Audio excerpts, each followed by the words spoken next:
예, 안녕하세요. 한 주간 잘 지내셨습니까? 네, 반갑습니다. 벌써 3주가 지나가네요. 이 시간에 더 귀한 것 같고요. 여기 오신 분들이 참 대단해 보이십니다. 하루도 안 빠지고 계속 오셔가지고 제 재미없는 강의도 들으시고 감사합니다. 여기 보시면은 제 이름이랑 전화번호가 있으니까요. 혹시 저희와 함께 활동하기를 원하시는 분은 저희 생태희망연대 카톡방이 있습니다. 제 전화번호를 입력하시면 카톡이 뜨잖아요. 그러면 저에게 단체 가입을 원한다고 알려주시면 제가 보내드리도록 하겠습니다. 나중에 다시 한번 띄워놓을게요. 우리가 지난주에 본 슬라이드 중에 이제 이게 기억이 나실 겁니다. 이게 제가 이렇게 번호를 좀 붙여봤는데요. 이게 IPCC라고요. 전 세계 기후 관련 과학자, 날씨 관련 과학자들 수천 명이 모인 그룹이 있습니다. 그 그룹에서 IPCC라는 유엔 산하 기구를 만들고 거기에서 세계의 날씨 변화, 날씨가 10년, 20년 축적된 평균 데이터가 기후입니다. 기후랑 날씨는 다릅니다. 날씨는 아침, 저녁으로 바뀌고 봄, 여름, 가을, 겨울 다 바뀌지만 기후는 10년간의 평균 또는 20년간의 평균 데이터이기 때문에 잘 안 바뀝니다. 바뀌더라도 아주 조금씩 바뀝니다. 그런데 이 기후가 변하고 있다는 것을 IPCC 과학자들이 1990년도에 처음 논문들을 취합하고 모으고 서로 상호 검토하고 비교하면서 밝혀냅니다. 그래서 제1차 IPCC 1차 보고서 처음에는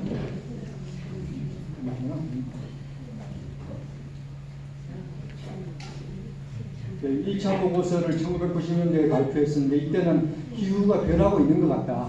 이 변하고 있는 기후는 인간들의 활동일 가능성이 있어 보인다 하고 굉장히 좀 폭넓게 열어놓은 상태로 발표를 했습니다. 그러다가 2차 보고서가 1995년도에 발표됐는데요. 2차 보고서는 뚜렷이 인간의 활동으로 기후가 변하고 있다. 날씨 말고 기후예요. 몇십 년간 평균 데이터, 기후가 변하고 있는 것이 감지된다. 이렇게 언급을 했습니다. 그리고 3차 보고서는 2001년도에 발표를 했는데요. 지난 50년간의 지구온난화가 일어나고 있는데 이 대부분은 인간의 활동 때문이다. 66에서 90%의 가능성으로 이렇게 발표를 했습니다. 과학자들은 쉽게 100%다 얘기를 안 합니다. 이런 접근들이 굉장히 좋은데 우리는 너무 쉽게 이거 100% 이거는 너 잘못이야. 100% 이것 때문이야 하고 얘기를 하지만 과학자들은 절대로 그러지 않죠. 너의 가능성이 많은데 아닐 수도 있어 하고 결론을 내려놓습니다.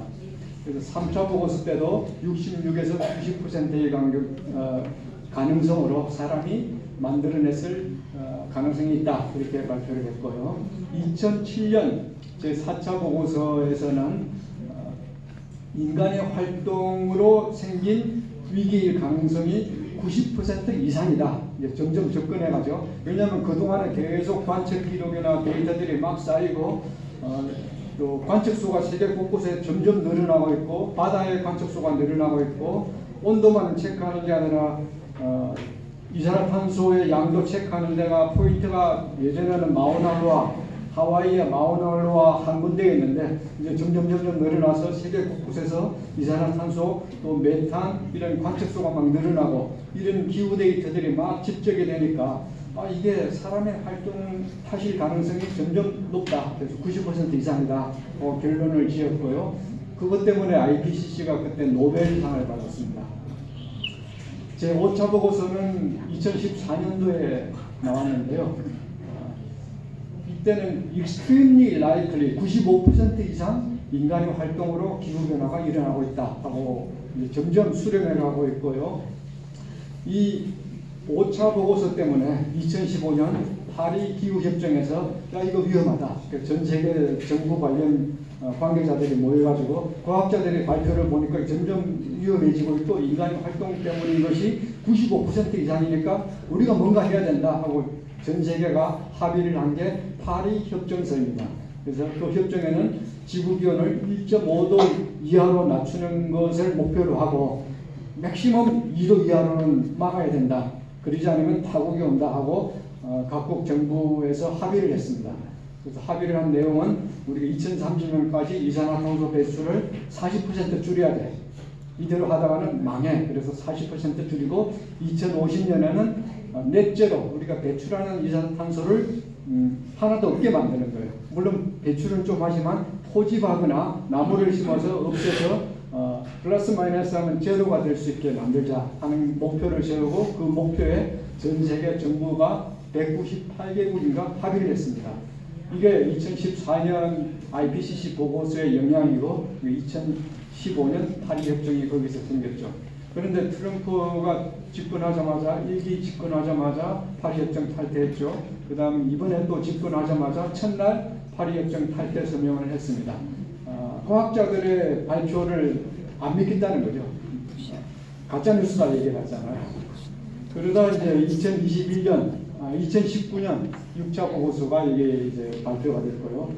이 그래프는 그 6차 보고서에 포함되어 있는 아주 그동안의 각종 데이터가 집약된 그 그래프입니다. 이때 6차 보고서에서 과학자들은 더 이상 논쟁의 여지가 없다. 인간의 활동으로 기후가 변하고 있고 지구온도가 상승하고 있다는 것은 더 이상 이제 논쟁할 거리가 안 된다 하고 확정을 이었습니다. 물론 그래도 99%라고 얘기하지 100%라고 얘기를 안 합니다. 과학자들 중에 아주 극소수는 여전히 이산화탄소를 사람들이 배출하기 때문이 아니라 다른 이유다 하는 사람들이 있는데 그런 분들은 대부분 기상과학자가 아니고 뭐 반도체 과학자 뭐 이런 사람들이에요. 그런 사람들은 자기의 신념에 따라서 그렇게 얘기를 하고 있고요. 정말 기상 데이터나 이런 거를 연구하면은 거부할 수 없는 그런 상황인 것 같습니다.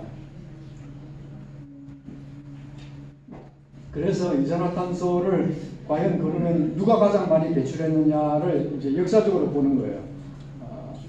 산업혁명 이후에 어느 나라가 가장 많은 이산화탄소를 배출했냐고 봤을 때 지난 151년간 미국이 25%를 배출했습니다.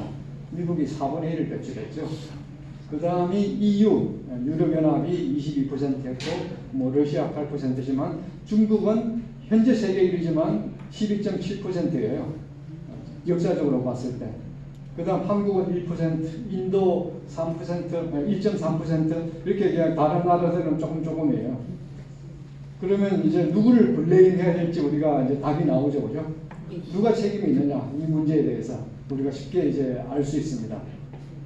문제를 알아야 우리가 해결책을 찾을 수 있고 누가 이 문제를 일으켰는지를 우리가 확정을 해야 야 그러면 너가 문제였으니까 너가 좀 이렇게 조심해야 돼 이렇게 해결책을 우리가 제시할 수 있지 않습니까? 그게 이제 우리 과학자들이 하는 일인 것 같습니다. 저는 과학자가 아닙니다. 네. 이 그래프는 이제 2021년도에 나온 건데요. 이 높이는 1인당 탄소 배출량, 연간 탄소 배출량이고요. 각국별입니다. 각국 평균. 오늘 이 면적을 보면은 그 나라가 전체 배출하는 탄소 배출량입니다. 그래서 맨 앞에 20톤, 1년에 개인당 20톤을 배출하는 나라들은 중동의 산유국들, 카타르, 쿠웨이트 이런 나라들이고요. 미국은 여기 한 14톤 이 정도 돼 있죠. 그 바로 옆에 캐나다가 있고요. 한국은 12톤 정도 이렇게 나오고 있습니다. 중국은 10톤이 안 되죠. 한 1인당은 7톤 정도 됩니다. 중국은 워낙 인구가 많기 때문에. 근데 중국이란 나라 총량으로 보면은 제일 많이 배출하는 거죠. 물론 이제 추세는 중국은 이제 탄소 배출 추세가 많이 꺾였어요. 그래서 거의 지금은 이렇게 치솟다가 거의 평균으로 평평하게 꺾여졌고 조금 있으면 내려가기 시작할 겁니다. 근데 미국은 아직 계속 올라가고 있는 중이죠. 한국도 계속 올라가고 있고요. 네. 자, 그러면 이제 그 많은 탄소들을 이제 선진국들이 배출했다. 그리고 중국이 요즘 많이 배출하고 있다는 건 알았지 않습니까? 그러면 그 선진국들 또는 중국 또 전 세계에서 누가 가장 많은 탄소를 배출했는지 어떤 사람들인지 그 나라의 어떤 사람들이 배출했는지를 이제 그래프로 또 보여주고 있습니다. 소득 수준에 따라서 누가 탄소를 배출했느냐 하고 이제 소득 수준에 따라서 이걸 분석을 해봤어요. 분석을 해봤더니 richest 10%, 가장 부자인 10%의 사람들이 49%, 절반의 탄소를 배출했어요. 전 세계에서 가장 부자인 10% 사람, 이 사람들이 탄소를 절반을 배출했고, 그 다음 80%대에 있는 이 사람들이 그 다음이고요. 그 다음 12%. 이제 밑에를 보시면은 가난한 50%, 저기 제일 가난한 나라 사람들부터 시작해서 밑에서부터 쭉 카운트해서 세계 인구 절반 해서 가난한 절반이 배출한 탄소는 지금까지 배출한 탄소의 10%밖에 안 돼요. 정말 엄청난 차이를 우리가 볼 수 있죠. 그러면 이제 우리가 쉽게 알 수 있습니다. 상위 10%를 싹 모아가지고 화성으로 보내드리면 어떨까요? 요즘 일론 머스크가 스타쉽을 계속 쏘아 올리고 있죠. 2주 전에도 11차 발사 성공했어요. 엄청나게 고천 건물 같은 그런 로켓을 하늘로 띄워 올리고, 또 헬리부스터라는 그 발사체는 땅으로 착륙시키고 하는 그 멋진 기술을 보였지 않습니까? 그걸로 하려는 게 이제 화성에 사람 보내겠다. 그래서 상위 10% 일론 머스크는 돈 많은 사람들 모아서 아마 화성에 보내려고 하겠죠. 왜냐하면 우리처럼 가난한 사람은 가고 싶어도 비행기 표를 못 사요. 스타쉽 표를 못 삽니다. 그죠? 그래서 상위 10% 사람들을 화성으로 다 보내면은 아마 이 지구의 탄소 배출은 해결이 될 것 같아요. 그래서 조금 더 이제 그 교통수단이 좀 더 많아져서 상위 한 20%만 화성으로 보내드리면 곱게 잘 환영하면서 박수 치면서 보내드려야죠. 그러면 남아있는 우리들은 아주 잘 살 수 있을 것 같아요. 자, 그러면 화성에 가실 분이 우리 중에 있을까요? 없어요? 진짜요? 한번 보겠습니다. 자, 이거는 스위스 크레딧이라는 스위스의 금융기관에서 발표하는 자료인데요. 세계 부자들을 상위부터 하위까지 줄을 쫙 세웠어요. 그래서 US 달러, 개인당 US 달러 100만 불 이상인 사람이 몇 명인가 하고 카운트를 해봤더니 1.2%예요. 전 지구 78억 중에 1.2%가 개인 자산이 100만 불, US 달러 100만 불. 성인 기준이고요. 애들은 빼고.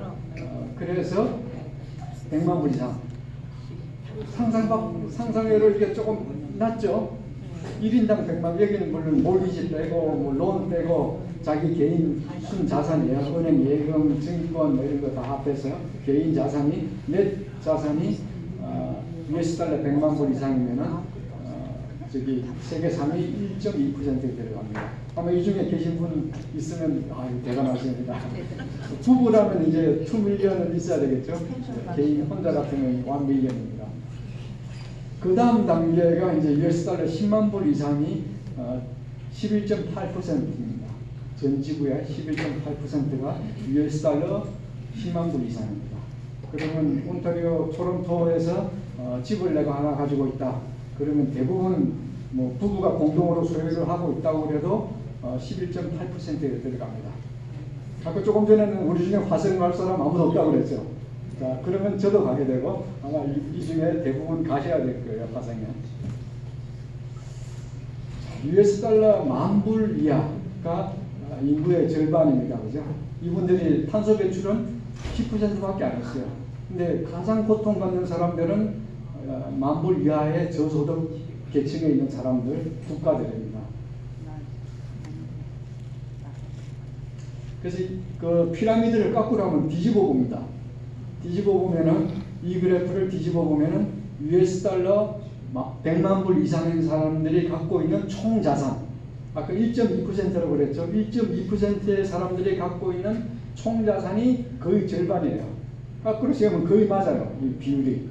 그 다음 10만 불 이상이 중간이고 10,000불 이상이 이 부분이고요. 10,000불 이하가 가진 소득은, 자산은 아주 조금밖에 안 됩니다. 그래서 제가 이 말씀을 드리는 거는 부자는 나쁘니까 다 없애버려야 돼. 타도하자. 화성으로 진짜 보내버려야 돼. 이런 얘기가 아닌 거죠. 우리처럼 선진국에 살면서 여러 혜택을 누리고 온갖 문명에 도움을 받고 살아가는 우리들이 조금 더 이 부분에 대해서 고민하고 생각하고 어떻게 하면 이 하위 50%의 사람들과 이런 좋은 세상을 함께 나누며 살아갈 수 있을지 고민을 해보자, 생각을 해보자 하는 뜻입니다. 그래서 우리가 전 인류가 배출하는 이산화탄소 전체 양을 그래프를 보면요, 어디서 그러면 이걸 배출했느냐 도대체. 우리 상위 10%, 20%의 사람들이 도대체 뭐 하느라고 그 많은 탄소를 배출했느냐. 여러분들은 좀 억울할 수 있을 거예요. 나는 탄소 배출한 거 별로 없는 것 같은데 내가 어디를 배출했다 그래? 하고 생각을 하시겠지만 우리 생활 가운데 어디에서 탄소가 나왔는지를 계산해 보겠습니다. 전력 생산할 때 우리는 전기를 지금도 여기 많이 쓰고 있고 집에도 전기를 쓰죠.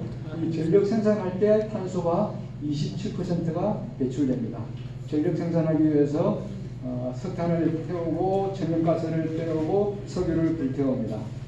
물론 수력 발전도 있고 뭐 다른 원자력 발전도 있지만 전 세계 평균으로 봤을 때 전력을 생산하느라고 27%를 이산화탄소를 배출하게 됩니다. 그리고 이쪽 부분이 또 커 보이죠? 이쪽이 제조업입니다. 31%의 이산화탄소는 제조업에서 발생이 됩니다. 그래도 물건 안 만들 수는 없잖아요. 안 만들 수는 없지만 우리가 조금 덜 사고 재사용하고 아껴 쓰고 하면은 이 32%의 이산화탄소 배출량을 25%, 20% 좀 줄일 수 있는 거죠. 그리고 전력 생산, 이 부분은 다른 슬라이드에 있긴 있는데 아마 여기서 다루기는 힘들 것 같아서 간단하게 설명을 드리면은 다행스럽게도 온타리오를 비롯해서 캐나다는 전력 생산할 때 이산화탄소 배출이 굉장히 적습니다. 아마 10%, 5% 정도밖에 안 나와요. 왜 그러냐면 이 나라는 온타리오는 원자력 발전소가 거의 한 40~50%거든요. 그래서 이산화탄소 배출 안 됩니다. 원자력 발전은 핵발전을 굉장히 안 좋아하긴 하지만 거기서 폐기물이 나오기 때문에요. 그 폐기물을 어떻게 할 수 없고 안전을 100% 개런티할 수 없기 때문에 위험하다고 생각하지만 어쨌든 지금 제일 시급한 이산화탄소 문제는 원자력 발전 또 수력 발전, 풍력 발전이 굉장히 크게 도움을 줍니다. 태양광 발전 패널이 막 깔리면은 보기 싫다고 하는 분들이 많잖아요. 근데 그런 것들이 결국은 이산화탄소를 배출을 줄이는 겁니다. 우리 옛날에 한국에서 살 때 고층 건물들이나 아파트가 막 들어서면 내 조망권, 나는 산을 바라보고 싶고 강을 바라보고 싶은데 앞에 아파트가 들어서면 막 싫다고 민원을 넣고 그러잖아요. 근데 그러다가 지금은 이제 거의 그게 법적으로 딱 정해진 다음에는 어느 정도 일정 이상 범위 내에서는 괜찮아요. 그죠? 태양광이나 풍력 단지도 지금은 많은 분들이 내 조망권을 해치고 있어. 보기 싫어. 왜 우리 집 옆에다가 이걸 지어 보기 싫어 하는 분들이 있지만 이런 게 이제 정책적으로 접근해 나가면은 우리가 어느 정도는 받아들여야 되는 부분입니다. 그러지 않으면 우리는 석탄 떼고 또는 석유 떼서 발전을 할 수밖에 없어요. 근데 다행스럽게 온타리오나 캐나다는 거의 이산화탄소 배출을 하지 않습니다. 온타리오는 제조업도 별로 없죠. 그러니까 여기도 별로 없고요. 대신 여기는 교통과 빌딩 냉난방할 때 이산화탄소 배출이 가장 많습니다. 자동차 타고 다니는 거. 자동차 석유를 휘발유를 떼는 자동차에서 1kg의 휘발유를 떼면 몇 킬로그램의 이산화탄소가 나오는지 혹시 제가 말씀드렸나요? 아니요. 1kg을 떼면은 3.2kg의 이산화탄소가 나와요. 내가 태우는 휘발유보다 나오는 이산화탄소가 더 많아요. 그래서 그 이유는 이제 화학 성분 때문에 그런데 휘발유에는 탄소가 C라는 탄소가 있잖아요. 이 탄소가 불 연소 과정에서 CO2잖아요. 산소 두 개가 결합을 해요. 그래서 C 하나에 옥시전 두 개가 딱 붙으면 거의 3배가 돼요. 3배가 조금 넘어가요. 그래서 1kg을 떼면은 3kg 이상의 이산화탄소가 나옵니다. 그 다음에 이제 전 세계에서 보면 농업, 또 교통, 운송 이런 데서 이산화탄소가 발생됩니다. 그래서 우리가 일상생활이잖아요. 이걸 보시면 우리의 일상생활, 전기 쓰고, 물건 사서 쓰고, 뭐 왔다 갔다 교통 쓰고, 일상생활에서 배출하는 이산화탄소가 이렇게 많다. 그래서 나도 모르게 배출한 거다. 여기 올 때 우리가 아마 1, 2리터의 이산화탄소를 배출하고 왔을 텐데 1, 2리터가 되면 1, 2리터 이상 3에서 6리터 가까이 되는 이산화탄소를 배출한 거예요. 그죠? 오늘 하루도 우리는 이산화탄소를 이렇게 많이 배출하고 살아갑니다. 그래서 지구 평균 기온은 이렇게 쭉 상승을 하고 있고요. 이렇게 상승하다 보니까는 수많은 기록들이 세워지고 있습니다. 날씨 관련 기록들이 지난 80년 만에 가장 높은 이산화탄소 농도가 지금 대기 중에 관측되고 있고요. 지난 10년간이 매년 every year의 역대 가장 더운 해가 되고 있고요. 지난 8년간 해양이 함유하고 있는 열 함량이 최고 기록이고요. 북극의 해빙 면적은 해마다 기록적으로 줄어들고 있고요.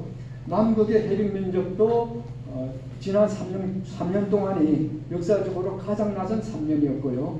빙하 질량도 감소하고 있고 해수면 상승 속도는 위성으로 관측을 하기 시작한 이래 해마다 해수면이 올라가는 속도가 2배로 높아지고 있습니다.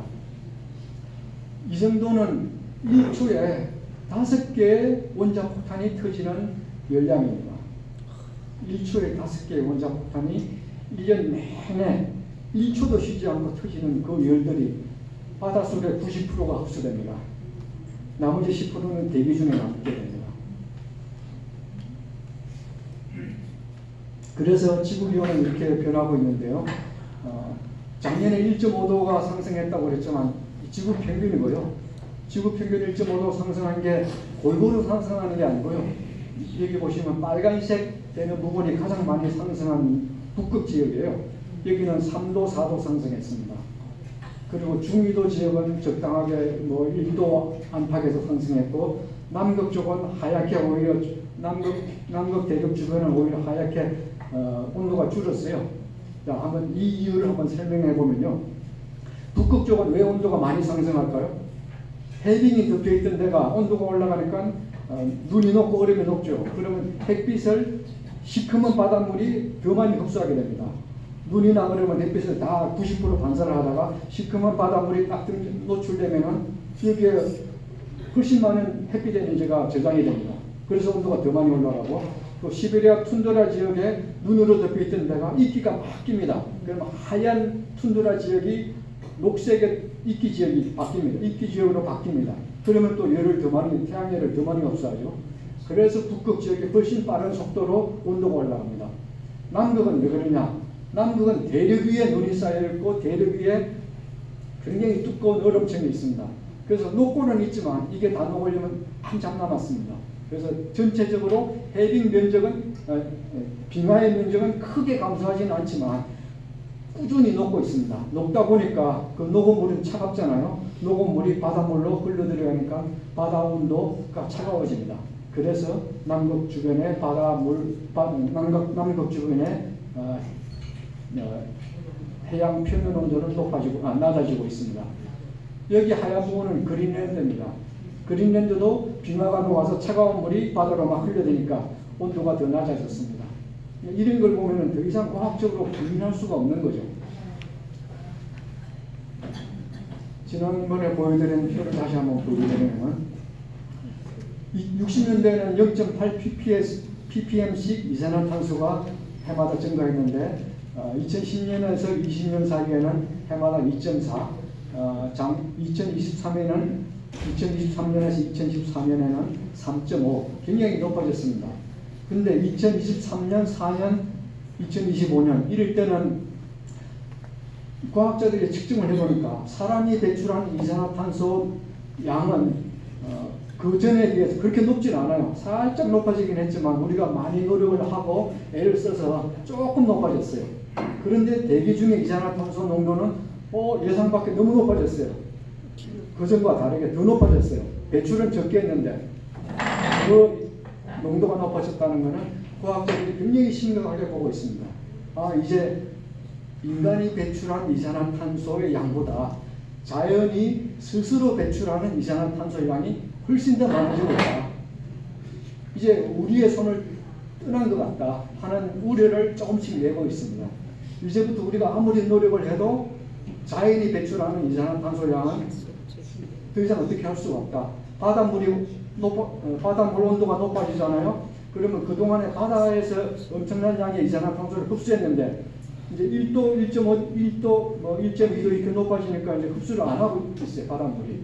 그러니까 대기 중에 이산화탄소가 막 생기는데 그걸 바다가 흡수하는 걸 못 하고 있어요. 그 다음에 시베리아나 이런 데서 툰드라 지역에서 영구 동토층에서 메탄 가스가 나오고 이산화탄소가 발생하고 이런 것들 때문에 이제 더 이상 그런 것들은 우리가 통제할 수 있는 영역이 아니거든요. 그래서 이런 우려들을 하고 있습니다. 우리가 꿈꿔온 삶은 이렇습니다. 우리 여기 다들 이민 오신 지 오래되신 분들일 텐데 이민와서 정말 맨주먹에서 시작해서 대단한 일가를 이루시고 삶을 지금까지 살아오셨고 그래서 우리 자녀들과 행복하게 살고 싶은 이런 꿈과 목표를 가지고 살아오셨고 아마 지금까지는 아마 이렇게 사시는 분들이 많을 걸로 생각을 합니다.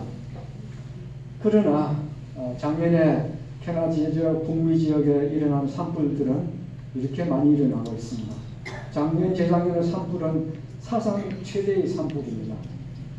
산불도 이산화탄소 발생에 굉장히 크게 기여를 합니다. 온도가 높아지니까 숲이 건조해지고 건조해진 숲에서는 한번 불이 나면은 끌 수 없을 만큼 많은 화재가 넓게 퍼지면서 이산화탄소 배출량이 좀 많아집니다. 산불이 많아지면 우리가 단순히 숨쉬기가 안 좋아, 공기가 나쁘니까 우리 좋은 필터, 에어 퓨리파이어를 집에다가 하나 갖다 둬야겠다 하는 생각을 하지만 그거는 이제 암에 걸리는데 밴드지 붙여갖고 치료하겠다는 생각이랑 같습니다. 임시로는 가능하겠지만 점점 우리에게 위험이 다가옵니다. 작년 겨울에 마늘을 심어서 제가 저 마늘 농사를 조금 짓거든요. 유기농으로 짓고 있는데 마늘을 심었는데 올해 수확을 해서 보니까 심은 마늘만큼도 안 나왔어요. 200파운드를 심었는데 150파운드 정도 나왔어요. 왜냐하면 올여름에 너무 가물었어요. 물을 줄 수 있는 형편도 아니고 농토에서 할 수 있는 게 없어요.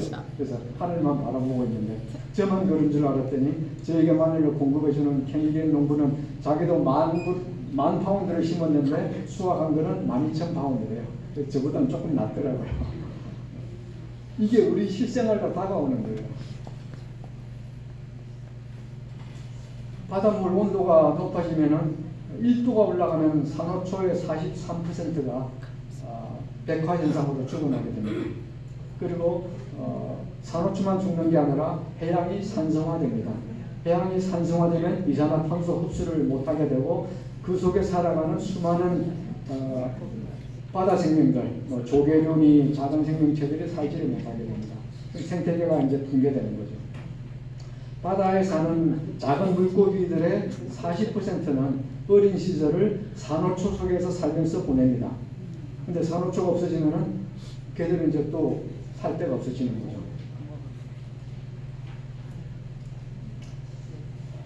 그렇게 나와 상관없는 것 같은 이산화탄소의 농도 변화, 지구의 평균 기온 상승이 어떤 우리의 경제적으로 어떤 영향을 끼쳤냐를 또 볼 수 있는 게요. 2021년 미국 텍사스에 눈폭풍이 온 거 기억하시죠?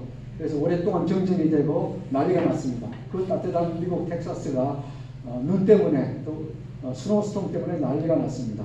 그래서 보험 처리가 어마어마하게 늘었고요. 텍사스에는 그곳에서 활동하던 보험회사들이 3개인가 4개인가가 우리 이 지역에서 이제 보험 안 해. 그리고 철수를 해버렸어요. 왜냐하면 너무 손실이 크니까. 남아있는 보험회사가 몇 개가 남아있는데 그 회사들은 보험료를 2배로 올렸어요. 어떤 데는 2.5배, 어떤 데는 3배 올렸어요. 만약 우리 지역에 그렇다면 우리 이제 집 보험이 이제 2배, 3배 올라가는 거예요. 지난번에 작년에 제스퍼에 산불 나서 제스퍼가 다 불탔잖아요. 그 마을이. 그 지역에 이제 아마 보험료, 제스퍼뿐 아니라 밴프도 보험료 올라갈 겁니다. 그렇죠. 이게 피부로 와닿는 거예요, 이제 점점. 그동안은 남의 일이고 멀리 떨어져 있는 일이라고 생각했지만 이제 우리 피부로 와닿고 우리 주머니로 직접 영향을 끼칩니다. 보험사들이 2016년에 최고 기록의 그 손실을 봤어요. 2016년에 캐나다 보험회사들이 60억 달러를 손해를 봤어요. 그때도 엄청난 자연재해가 있었거든요. 그런데 작년에는 85억 달러로 기록을 또 갈아치웠습니다. 그 전에는 예년에 7억 달러 정도를 손실 보조금으로 냈었는데 그게 2016년에 60억 달러로 점프했고 작년에는 85억 달러를 냈습니다. 그럼 우리 보험료 점점 올라가겠죠. 하나님의 다스림, 하나님이 다스리는 방식은 그러지 않았는데 우리가 다스리는 방식은 이렇게 다스리고 있습니다. 그러다 보니 우리가 이런 피해를 이제 우리 직접적으로 느끼게 되는 거죠. 우리 공동의 집을 우리는 잘 가꾸고 보호해야 됩니다. 우리는 경제적으로 이익을 더 얻어내고 경제 발전을 더 하기 위해서 이윤을 추구하기 위해서 엄청나게 많은 노력을 했지만 지구에 살아가는 다른 생명들은 산호초가 45% 이미 사라졌고 또 다른 수많은 생명들이 사라지고 탄소 배출 때문에 정말 우리 모두가 힘들어지는 인간까지도 힘들어지는 그런 상황에 닥치고 있습니다. 어떻게 막을 수 있을까요? 방주를 만들어야겠죠. 자, 방주를 어떻게 나무를 베어서 홈디포 가서 나무 사다가 만들까요?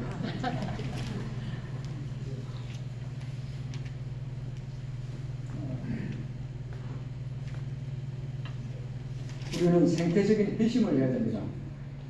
우리가 죄에 대해서 회심을 하시고 또 많은 분들이 거기에 공감하시겠지만 생태적으로도 회심을 해야 됩니다. 어떻게 회심하냐면 지구는 인간과 생물체가 공동으로 살아가는 집이다. 나만 살아가는 집이 아니라 그리고 원인 제공자가 나일 수 있다는 것을 인정을 해야 되고 세대간 우리는 지금까지 잘 살았지만 우리 애들은 정말 지옥 같은 세상을 살아갈 것이다. 우리 때문에 이 부분에 대해서 우리가 인정을 해야 되고요. 그 다음 개인적으로도 그러면 우리가 그런 삶을 살았으니까 탄소 저감을 위해서 노력해야겠다 하는 결심을 해야 됩니다. 회심이라는 것은 머리만 바꾸는 게 아니라 행동을 바꾸는 거잖아요. 그죠? 그래서 탄소 기반, 현재는 탄소 기반 경제라고 합니다. 탄소를 대출해야만 유지될 수 있는 경제인데 이 경제에 대해서 우리가 비판적으로 좀 고민해보고 생각해 봐야 됩니다. 이런 일을 하는 학자들이 경제학자들이 조금씩 나타나고 있습니다. 그리고 함께 연대해야 됩니다. 함께 연대해서 정치권에 대해서 압력을 행사하고 기후에 대해서 많이 알려주고 주변 분들에게 요즘 유튜브 좋은 게 많습니다. 제 강의보다 훨씬 잘하시는 분들, 전문가들 많습니다. 그러니까 제 강의 원하시면 하셔도 저는 굉장히 감사한데 굉장히 좋은 분들 강의가 많으니까 찾아보시고요. 그 다음에 투표할 때 정치인들이 내세우는 공약들을 보시고 어느 정당의 후보가 기후에 가장 민감하게 정책을 내거는지 보시고 투표를 해주시면 정말 큰 힘이 될 겁니다. 그린 파티가 제일 열심히 기후운동을 하고 있고요. 그 다음에 NDP가 좀 하고 있고 자유당, 연방자유당 지금 카니가 하면서 조금 많이 후퇴를 했어요. 보수당은 기후에 관해서 별로 신경 안 씁니다. 그 투표를 어디다 해야 될지 우리가 좀 생각을 하면서 해야 되고요. 그 다음 정책을 감시하고 또 저희 같은 단체, 캐나다의 기후단체 이런 단체들을 적극적으로 지원하고 후원하시고요.